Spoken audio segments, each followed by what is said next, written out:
Binatikos ng Bangsamoro netizens ang desisyon ng mga kongresista mula sa BARM at sinabing nasilaw sa ipinangako di umano ni House Speaker Martin Romualdez para pumirma sa impeachment laban kay VP Sara Duterte.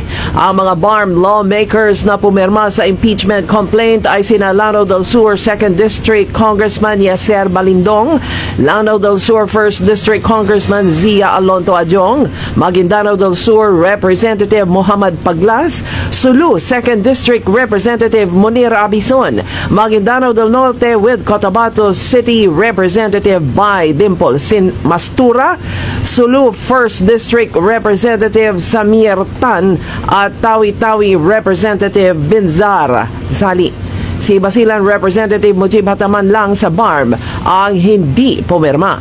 Ayon sa mga netizen na nagpalabas ng kanilang saloobin, opinyon sa social media, hindi raw nagtanaw ng utang na loob ang mga kongresista sa pamilyang Duterte na napakalaki ang nagawa para sa Bangsamoro. May nagpahayag pa na pinatawag ni Speaker Romualdez ang mahigit sa 200 mga kongresista sa isang opisina at pinagsabihan na sigurado na ang kanilang 20 million pesos kapag pumirma sa impeachment kontra kay Sara Duterte. Ayon sa pahayag ng isang mambabatas, napilitan siyang pumirma dahil kawawa ang kanyang constituents kung hindi niya matatanggap ang pera sa proyekto ng kanyang distrito. Pumirma din si South Cotabato Representative Peter Miguel at General Santos City Representative Loreto Acharon. Kaugnay nito, hindi pumirma ang dalawang mga kongresista mula Sultan Kudarat Province na sina 1st District of Sultan Kudarat Representative Bayrihan Sakaluran at Sultan Kudarat 2nd District Representative Horacio Swansing at si North Cotabato 2nd District Representative Rudy Kawagda. If I get impeached, then that is my end. Tapos. Gumastos at magwaldas ng pera ng gobyerno para i-impeach ang Vice President. Kung yan ba naman ang gusto nila, magwaldas na naman ng waldas ng pera at pagtakpan ang kakulangan at pagsisinungaling ng administrasyon para lang hindi mapansin ng mga tao na maraming mga pangako ang napako ay babanatan at babanatan nila ako. And then they can try. And then let's see. Diba?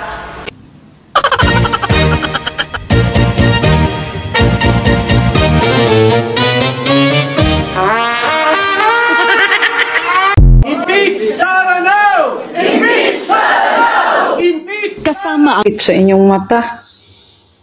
Kayo kayang i-impeach namin. Si BBBN may i-impeach, hindi si BP Sara. Ngal-ngal lang mo diha. Hulat lang. Pila na lang kaadlaw. Iproklama na namo ang bagong presidente sa ating bansa. Subukan ninyo. Mga luko kayo talaga kayo ha. Wala kayong ginawa sa buhay ninyo kundi paninira sa mga Duterte. Mga kapal ang mga mukha ninyo. Kung gusto niyo gumawa ng presidente, ha? Lumayas kayo. Nasaan? Doon kayo nabilong. Doon kayo sa alien. Hindi kayo sa Pilipinas. Bawal sa Pilipinas ang kurap. Bawal lang sa Pilipinas ang magnanakaw. Tigpakarong ingnon. Impeach inyong mata. Si BBM ang dapat i-impeach at hindi si Sara. Loko. O, opinion ko lang to. Dahil demokrasya tayo. Magpalihi ko karon January 1. Loko kayo. Kamu mga yulalista, mga bangag. Mga sabog na. Happy New Year sa inyo lahat. tapos punta muna ako. Sabi mo, invited ka ma'am doon? Hindi kami invited, pero baka yung majority yon. Hindi lang kayo invite. Impeachment ba yan? Ma'am, paano mo nalaman na merong caucus kung hindi po kayo invited? Na dinig-dinig lang namin.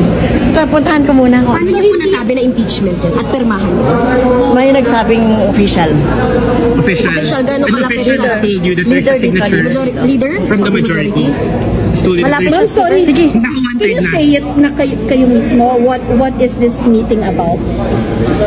O, anong narinig po ninyo? Sabihin ko naman. Kayo po. Ano po yung narinig niyo? Well, parang naghahanda yata ang majority doon sa ipipresent mamaya about impeachment. So I have to verify pa nga kung ano yung impeachment complaint na yon. Is it 1, 2, or 3? Yan. May narinig kayo? Or 4? Or 4, tama. But the official who told you, yes, he or she has signed the impeachment. Hindi ko pa nakita. May narinig kayo ilang bilang na po yung pumirma? Well, we are in-expect daw na makukuha yung 1/3. Which is? 103, pero nag-expect pa ng more than that. Okay. Hindi ko na muna sabihin yung final na number. Sige, ma'am. See you later. Sinadya raw impeach si Vice President Sara Duterte para hindi makatakbo sa 2028 presidential elections. At live mula sa OVP headquarters sa Mandaluyong City, balikan natin si Camille Samonte. Camille? Yes, Jiggy, kanina pa nga tayo naghihintay rito sa labas ng opisina ni Vice President Sara Duterte, pero mula kaninang umaga ay hindi pa rin natin siya nakikita rito. Yan ay matapos siyang i-impeach sa Kamara sa botong 215. Pero ang ilang kaalyado ng mga Duterte ay nagsalita na tungkol dito. Hindi na raw nagulat si dating Presidential Legal Counsel Attorney Salvador Panelo na tinuloy na ng mga kongresista ang impeachment. Gusto raw talaga nilang hindi makatakbo si Inday Sara sa 2028 presidential elections dahil siya raw ang pinakamalakas sakaling itutuloy niya ang pagtakbo bilang Pangulo. Kapag tuluyang napatalsik si VP Sara, hindi siya pwedeng tumakbo at maglingkod sa anumang posisyon sa gobyerno. Naniniwala rin si Panelo na handa naman si VP Sara na harapin ang impeachment complaint. Pag pinagpilitan mo yan, lalong magagalit ang tao, lalong lalakas ang simpatiya niya, at lalong mapapadali ang pagbagsak ng mga naninira sa kanila.